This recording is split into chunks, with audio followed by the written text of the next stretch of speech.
Gloria Steinem blames Rush Limbaugh for ruining the word feminism because, like toxic narcissistic personalities, feminists never take responsibility for the evil they do or for their unintended consequences. Friday, October 23, 2015, during an appearance on CBS This Morning, Gloria Steinem complained that Rush made the word feminism a bad word because he, quote, talks about feminazis every day, close quote. By the way, if you should happen to look at feminazi.com, that's a website I built for a buddy some 15 years ago. Continuing, Steinem then cited the dictionary definition of feminism, which is nothing but propaganda and a lie. While Warren Farrell speaks well of Steinem, she has never been above lying. In a Washington Post article in the 1970s, Steinem claimed feminism was about liberating men, too. But then, in the 1990s, she flat out said that feminism has nothing to do with liberating men. She says whatever will serve her purpose at the time, like the big lie about pay equity. During the interview on the subject of the alleged pay gap, she said, quote, "It's very important, and it's also incidentally would be the biggest economic stimulus this country could ever have," close quote. That was a direct word-for-word quote. Steinem is well aware that the wage gap is a myth based on a false comparison. She knows, but she doesn't care because she's a lying hate-monger. Best book on the mythical wage gap? Why Men Earn More by Warren Farrell.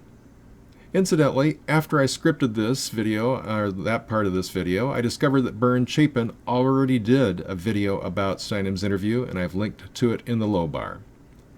On a different note, Sarah Didham at the New Statesman complained that for men who participate in feminism there is no risk, only glory.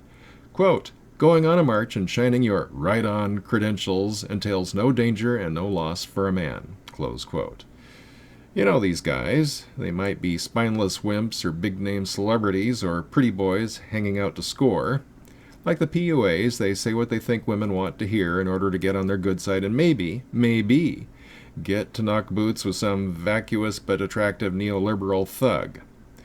These guys probably think it's harmless, but without intending to, Didham tells us why it's anything but. Quote, "Feminism is a redistributive project. It entails, ultimately, men giving up their power they hold over women," close quote.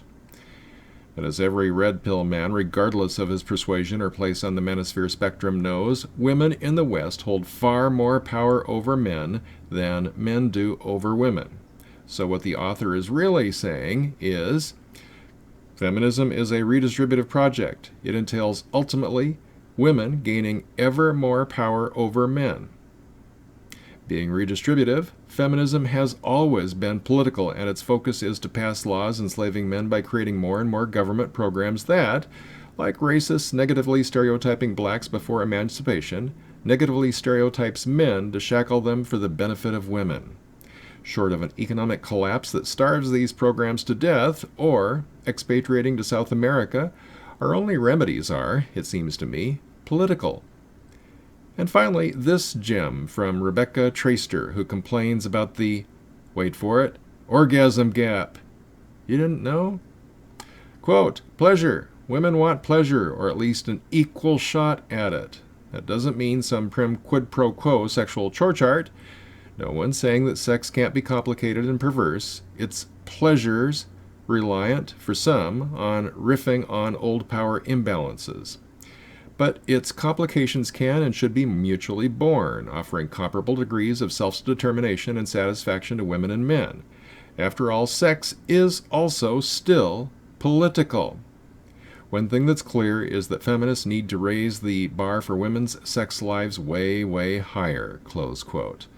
Rebecca Traister, The Game is Rigged. Now, when I was a teen, feminists were making similar demands, and we were all expected to become proficient at cunnilingus.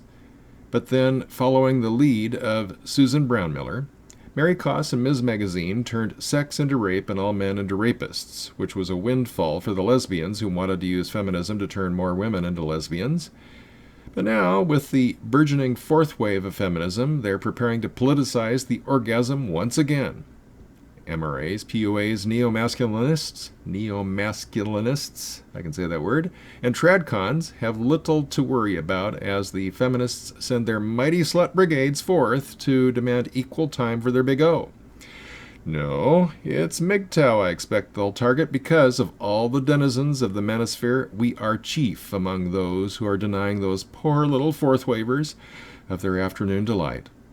That's all for now. Check out the other videos, subscribe to the channel. For the Backlash at backlash.com, my name is Rod Van Mechelen.